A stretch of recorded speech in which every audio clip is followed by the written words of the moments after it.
Hello everyone, welcome back to another video. Today I wanted to review a game from the Tata Steel 2019 chess tournament. This was a game between Vladimir Kramnik with the white pieces against Anish Giri with the black pieces. Let's see how it went. Kramnik starts out by playing c4 and Giri responds with e5. We have the English opening on the board. Which variation? The four knights. Next we have d3. Black breaks in the center with d5, c takes d5, knight takes d5, and then e4, kicking the knight from its post. We have knight takes knight, pawn takes knight, bishop c5, developing the dark squared bishop, white develops his bishop, black castles, and then everyone's favorite restaurant, white castles, bishop e6, a4, rook e8. So this position has been reached before in a game, and we have our first novelty when white plays queen c2. So what does this move accomplish? A few things. One, it's a very natural development move. We're getting one step closer to connecting the two rooks. But it serves one important purpose, which is that it X-ray defends the e4 pawn. Now this is important because at some point, white wants to push d4. And if white can get this in, he has very strong control over the center. But if he does this with the queen on d1, well, then black can just capture, and this e4 pawn is undefended and is attacked by the rook. Black responds by playing queen f6. And at this point, the position is pretty equal. Next, white plays king h1. This gets off of the diagonal of the dark squared bishop. Black plays h6, and then we have knight g1. So with this move, white is declaring his intentions of playing f4. So how does black respond? Black plays queen d6, getting off the file of the rook, and white has the support to play f4, so he does. Black responds with bishop takes g1. And now white has a choice. The move played in the game was rook takes g1. But with this variation, we're actually giving up a pawn. So let's first take a look at what was not played, king takes g1. In this variation, black can play queen to c5 check. White has to move to h1, and now knight to d4. So black's pieces are fairly active in this line, and white cannot capture this knight because the queen is pinned over here.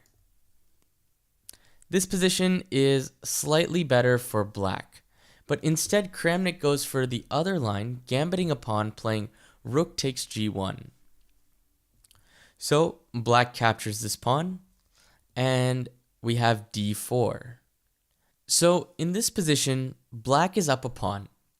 However, white has a very strong center, and he can easily create some threats with tempo. For example, he can develop his bishop to a3, hitting the queen. He has ideas of pushing his pawns at certain points. He can bring his other rook over to f1. White's position is pretty easy to play, all for the expense of a pawn, and actually in this case, white is slightly better. So black plays knight to e7. The purpose is that this knight can now swing over to g6 and defend the f4 pawn that he gained. So we have bishop a3 hitting the queen. Queen moves to d8. Now, I was kind of perplexed when I saw this move because I don't really understand what it accomplishes. Going back with the queen actually prevents the rook from coming to this square. So it takes you one extra tempo to fully develop your pieces. It also cannot move diagonally because it's blocked in by this knight. And the only thing it's doing is it's maintaining pressure on this d4 square, but d4 is fully supported by this pawn on c5, so I'm not sure if the pressure is really necessary. Instead, there are two moves that could have been better. One is queen to g6. This is a very natural move. You're actually pinning this pawn right here. If white moves this pawn, his queen is hanging. The other move is queen to f6. And you might say, well, white can just play e5, but what that does is this opens up these two squares for the knight. So e5 wouldn't be too great after white moves the queen. Anyway, in the game we had this move, queen d8. Now we have rook a to f1, putting pressure on the pawn, knight g6 as anticipated, and I want to take a look at this position for a second. Again, white is definitely down a pawn, but white has the bishop pair. White has two rooks that are glaring down at the same file as the king. White has this queen which can be unleashed at any point, and very strong control of these central squares. Meanwhile, it's kind of hard to see what black's plan is. Black has only two pieces developed, a knight and a rook. Let's take a look at how white proceeds.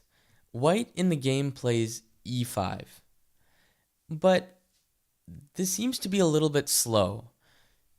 The computer suggests playing g3.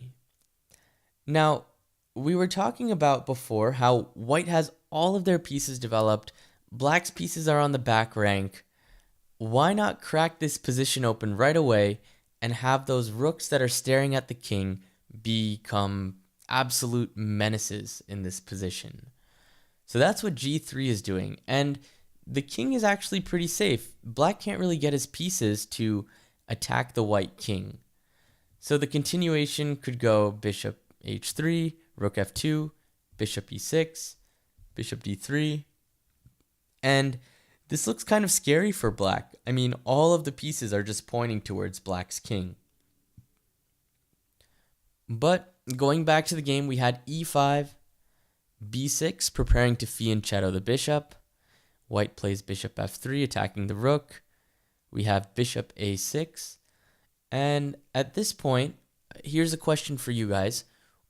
Would you go for this series of exchanges? Bishop takes rook, etc., etc. Pause the video, take a look, see what you would do. The correct answer is you should not go for this, because if you did, the line could look like this. Bishop takes rook, bishop c6, rook e6, queen e4, defending the bishop d3, queen f3, and after knight h4, black can force this trade of bishops. The queen has to take this bishop, the rook captures this bishop, and now it's black who's having all the fun. He has an extra pawn, his pieces are active, and he's doing quite well. So white did not go for this line. Instead, white played rook f2. Black played c5. And at first you might think that this gives up a rook, but taking this exchange sacrifice is a little bit scary, because after queen captures, black has ideas of moving the bishop back here and pushing this pawn, maybe bringing the knight to h4. And without that light squared bishop, defending this square here becomes harder and harder. So the light squares are incredibly weak, especially after that e5 push. And the exchange sacrifice provides awesome counterplay chances for black. So Kramnik doesn't go for this exchange sac. Instead, he plays something that's a little bit questionable. He plays g3. So while he keeps the light squared bishop around, this idea of opening up these files for the rook comes a little bit late. In the game we have f takes g3, rook takes g3, another series of pawn exchanges on d4, and then rook c8 hitting the queen with tempo. In this position, white plays queen f5. This looks like it gives up queen takes d4, but pause the video, see if you can figure out what is wrong with queen takes d4. How can white absolutely punish this? All right, for those who want the solution, if queen takes d4, then we have queen takes f7 check. And checkmate is close. You can't take the queen because then bishop to d5 checkmate. And if you try to run away, well, in that case, say you play king h8, you are just dropping the knight. And this is still winning for white. So this means you have to defend the f7 square. So black plays bishop c4. we have bishop d6, bishop e6, queen b1, knight f4, and a really cool move by black. When I see these kinds of moves, I'm really impressed by the play of these grandmasters. So I'll tell you guys the move. It's d5. And this move really forces knight takes d5. Because if you move the bishop away, white's getting pretty good counterplay with his pawns. So knight takes d5 is forced, and that deflects the knight from being able to blockade on this file. So now white can actually play queen to g1, and there's no good way to defend this pawn without overextending it here.